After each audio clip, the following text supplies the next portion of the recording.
just listening in right now to this press conference with the Interim Health Authority. Let's take a listen. In Travis County. We're at that stage because right now we have evidence of community spread, and that means that our success in battling and defending this community against this virus depends on every single person in the community. There are three important factors that we have to keep in mind. Number one, this disease is not an equal opportunity killer. For young people, we expect the vast majority of them will have a mild illness. The big risk is sharing it with older people or those who are at risk for more serious complications.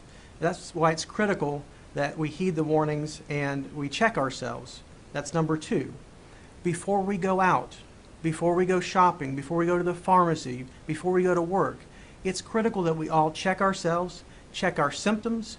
Do we have a cough? Do we have a fever? If we have either one of those things, we must stay home. And finally, if we're sick, it's not appropriate for this to rush to the emergency room or to an urgent care. We're asking that we reserve those resources for other things that are happening in the community. For this, we don't have specific treatment. Therefore, our advice is call your doctor, if you don't have a regular doctor, to use one of the telehealth resources on our austintexas.gov/COVID-19 site to access telehealth and get advice from a medical professional.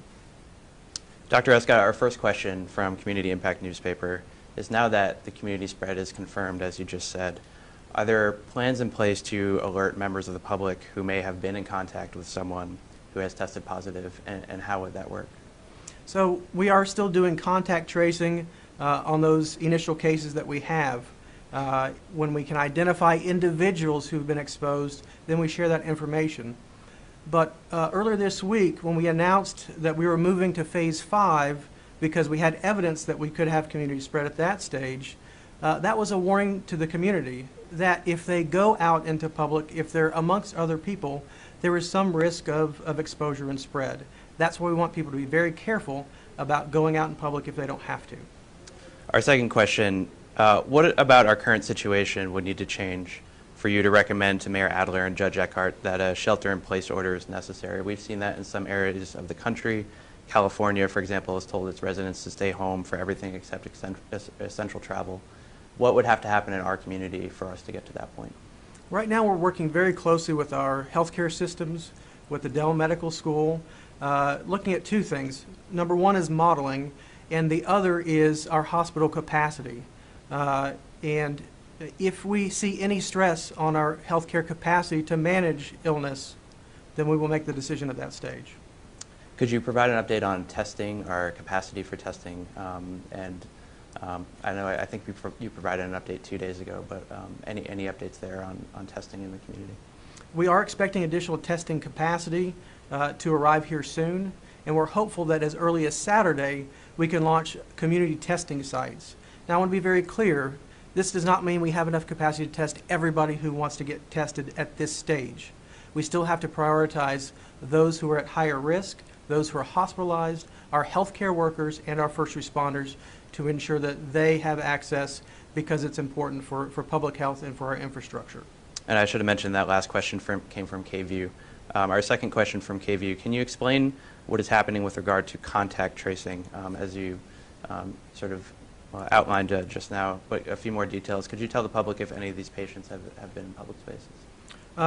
Some of them have been in public spaces, again, which is why we gave the advisory earlier this week that there were a large number of potential exposures. Our team, along with partners from the Dell Medical School, are working hard to identify those individuals and contact them to notify them.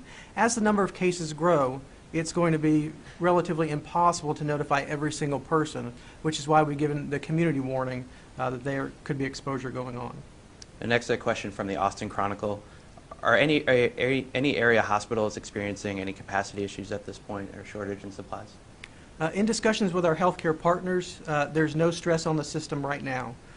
This is something that we're monitoring on an hourly basis to ensure that we have that situational awareness so that if we do start to see stress, we can make different decisions. Next, a question from KXAN. You mentioned last night in the update to the number of cases here that there was evidence of community spread in Travis County.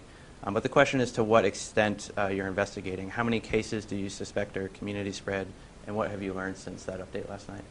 Our teams are still working on that investigation process, so it's a bit difficult for me to say right now how many are community related. We are investigating 5 clusters, 5 groups that have related cases. And as soon as we have further information on that we can share, we certainly will. And our second question from KXAN, have any children or infants tested positive locally? I don't have those numbers. We're working on creating a community dashboard so we can provide some additional statistics and information for the community and for our healthcare stakeholders so that they can all have awareness of what's going on. Moving on to a question from CBS Austin. What can you tell us about community spread?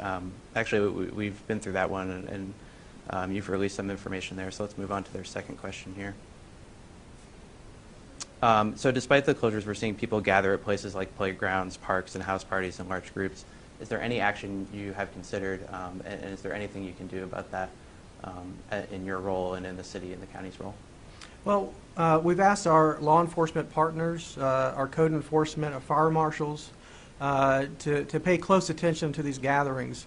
But ultimately, we're asking the community, we're asking them to understand the risk, to understand the goal. Our goal is so that we don't have a rapid increase in cases which are going to exceed our healthcare capacity.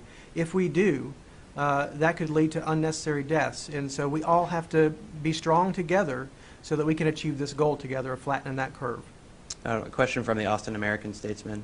Could you explain why the number of cases here in Travis County is rising so dramatically, and what should people expect to see in coming days with the number of positive tests? Could you sort of speak to how you would expect to see that continue to rise in the future? So I think right now we're in a catch-up phase of increasing our testing.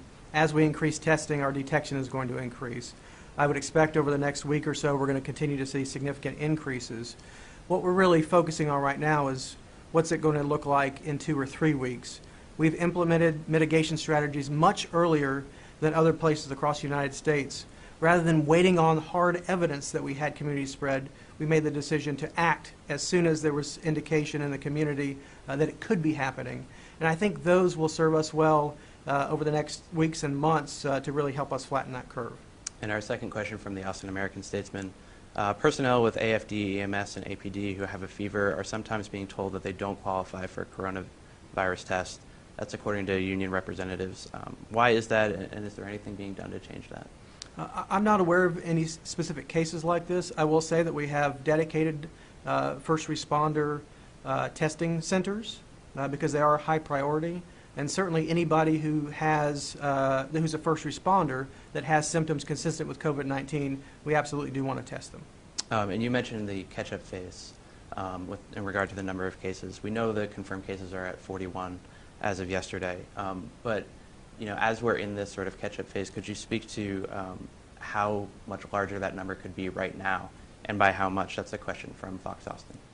It's a bit hard to gauge at this stage. I'll tell you right now that, and we're still working on getting all the information on all the people who are being tested. It's a little challenging now with private labs online. Of the labs that we've been able to get the denominator on, the positive rate for those tests is about 5 to 10%. So still, 90 to 95% of people who have a flu-like symptoms have something other than COVID-19. Mm-hmm. Moving on to a question from the Austin Business Journal regarding construction. So construction sites, as of now, are allowed to remain open as long as they have less than 10 people. They're operating by that order from the city and the county in a single space. So has there been any consideration or discussion of closing construction sites completely, similar to what Boston has done? I think we're asking any business that stays open, if it's construction or a different business, if they're going to stay open, they need to abide by that social distancing. If you can't get 6 feet in between individuals working, then you need to reconsider staying open. Again, we're not going to eliminate the risk of spread. We really need to decrease the risk of spread. And our second question from the Austin Business Journal, are any businesses being added or removed from the list of exemptions for the ban on community gatherings? So we're working hard right now, our law department, on providing more specific information, particularly with the addition of the governor's order we're going to have to revise a little bit, and we should have further information on that later today, I believe. That's all our questions from the media members in the poll. I have one additional question from us, if you don't mind.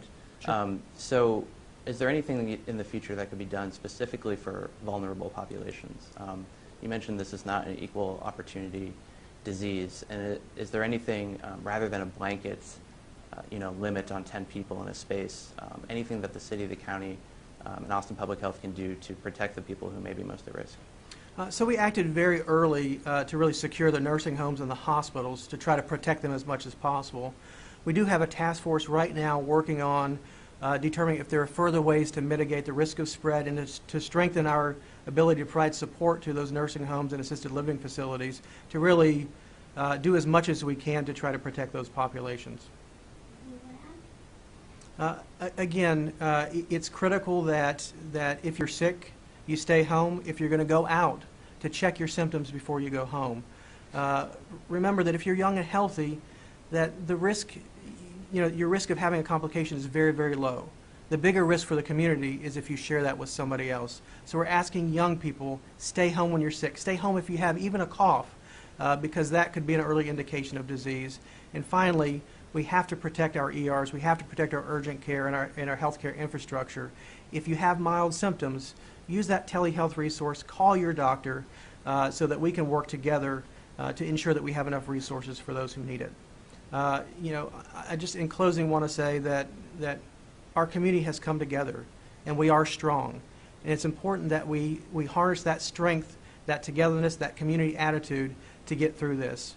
And I'll ask folks to really avoid sharing information which is false or that may generate fear, because this breaks down our ability to come together and in this time, in this difficult situation that we're in, we need us all working together. Thank you. Thank you.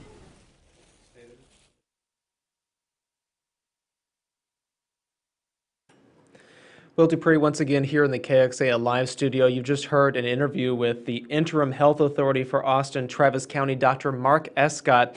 We want to recount some of the things that he just said. If you missed what he was talking about earlier, he once again reiterated that there is now evidence of community spread here in Austin and Travis County, and that's because there are some cases that have now shown up that have not shown any connection to each other, or at least it's unclear how those people were able to contract the virus. So that has raised alarm bells and raised concerns for people. So the Interim Health Authority, who spoke just a moment ago, is telling people that now it is up to us. We are the best defense now, because there is evidence of community spread, to protect each other by doing all those things that have been repeatedly said by many different health experts, by many different officials during the last 2 weeks. And we'll recount some of those here in just a moment. The Interim Health Authority did say that we all should check our symptoms before we leave home to go anywhere, whether it's to work or the grocery store or the bank or wherever at the moment. And if you have a cough or if you have a fever, you need to stay home, because COVID-19 does not have a specific treatment at the moment. So it's very important that we monitor those things to prevent the risk of getting someone else or ourselves sick. Please, that is an easy thing to do, to check your symptoms before you head out the door and go somewhere. So if you have a fever, if you have a cough, stay at home. And then also the Interim Health Authority was saying that if you do feel like you have symptoms of COVID-19, which have included cough and fever and those kinds of things, you do not need to go to the health clinic or to your doctor immediately. You need to call ahead and then make sure that you can book a time to go, or that the doctor can recommend that you go get tested, because at the moment they are only providing testing for those most vulnerable or those who are showing true symptoms and have a doctor's recommendation to do so. Very important to keep those things in mind right now. The Interim Health Authority just a moment ago also said that they are still doing contact tracing on some cases here in our community, so they are still trying to figure out where some of these cases started, which again is why they're saying there is now evidence of community spread in Austin and Travis County.